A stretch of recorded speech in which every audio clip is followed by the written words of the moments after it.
think one of the training grounds I had was early on as a realtor. I led the children's choir at church. And I would have these big productions I would put on every Christmas and every spring around Mother's Day. And so I had this big project, and I had to engage people to play roles, little humans, and also satisfy parents. And every time I did a production, there would be things that would have been really challenging, and I wanted to know, what could I do to make things better for the children's choir and for the production itself, for things to run more smoothly. But that children's choir I directed for like 10 years was amazing training for me to be understanding when you do something, what do you do after you've finished it so that you can make it better next time.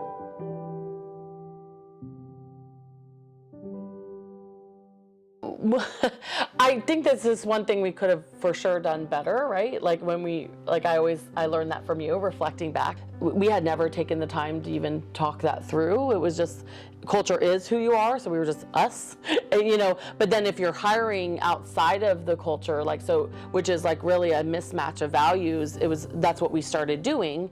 And it was pretty early on that we realized that, and then I adjusted, which was, now I want to know more who the person is, and I can teach them how to sell real estate. I can teach them how to be a transaction coordinator. What we can't teach is heart and who someone is. Every organization, every family, has a culture. Right. It's either good or bad, right? And so that was my one sort of issue with picking this as the thing, because it says culture always wins. Well, bad culture doesn't win. And we've learned when we don't follow that, we end up with bigger problems that are created as a result of having someone in the organization that doesn't have that as their heart. And when those bigger problems come, it takes away from the whole team. Why I chose this as the theme for this year is for this reason, because when we were smaller, Debbie and I could overcome some cultural issues that we saw very quickly. So if we saw we weren't putting the client first, we could jump in.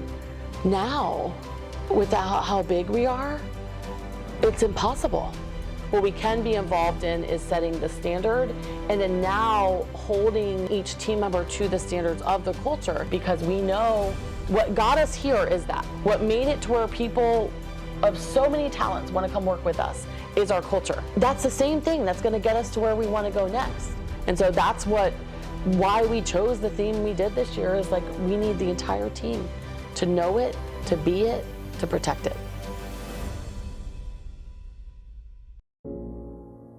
We have external values, which are client sort of facing, and then these are internal. If we were to say, who are we? Family.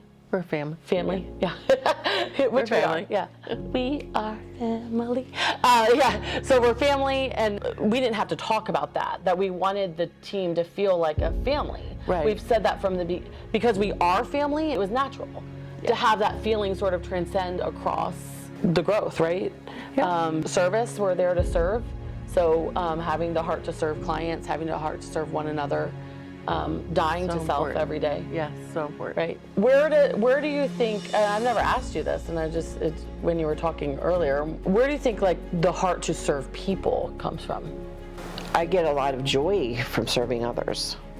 And one of the things that is really important to me is for the clients to be happy and to also be meeting their needs. Sometimes meeting their needs is having to have hard conversations with them to let them understand what their choices are. I think the biggest thing for me was trying to understand what's important to the clients and doing whatever I could to meet those needs.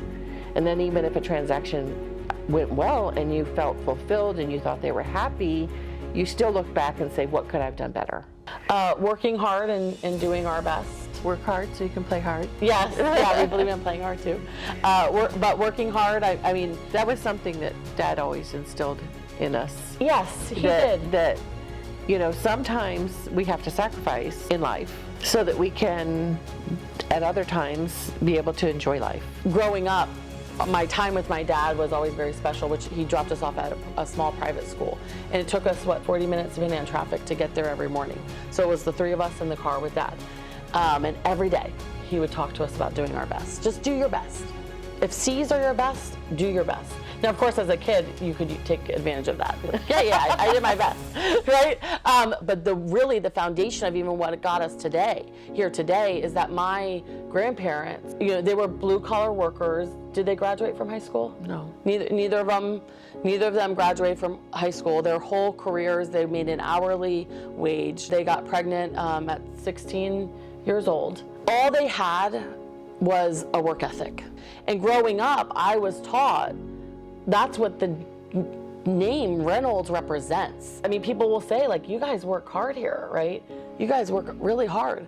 And yeah, and I used to for a year or two, I used to think that they were putting us down, like, because some people did. I had a couple of people visit and was like, you guys work too hard. Some people still do. Yeah, they still do, which is fine. That's okay. But that is what the name Reynolds represents, is giving your very best. I get so touched, and I might cry, when I see the team working so hard. The other night I was leaving at 6 o'clock and I couldn't believe all the people that were still there working. Yeah. And I was like, wow, they're working really hard on behalf of the people that we serve. And it just means so much that they care so much. Not giving up. True. Sometimes things get hard. You can have a market shift, which happened early on in my business. I got discouraged. And my husband actually encouraged me, hang in there, it will turn around. And I did, and it did. And the rest is history. Joy comes through not giving up and getting through the hard and pushing through and feeling confident. What about competitiveness? So that's another thing that's an internal one that's not on our external. But where does that come from? You don't want to be around our family when we're playing games. Yeah. There's not a time where we play games and it doesn't end. We still want to do it. In tears. I know, and yet we still subject ourselves to it every time. Yes. Like, who's gonna cry this time? Competitive is seen as a negative, but I view it as a positive. Okay, it's my number one strength in competitiveness. What I love about competition is it makes you do better. Yes. It forces you to do better. I remember when we first started with guarantees, and I was so scared to run the Your Home Sold Guaranteed or We'll Buy It. So we didn't. I was so scared.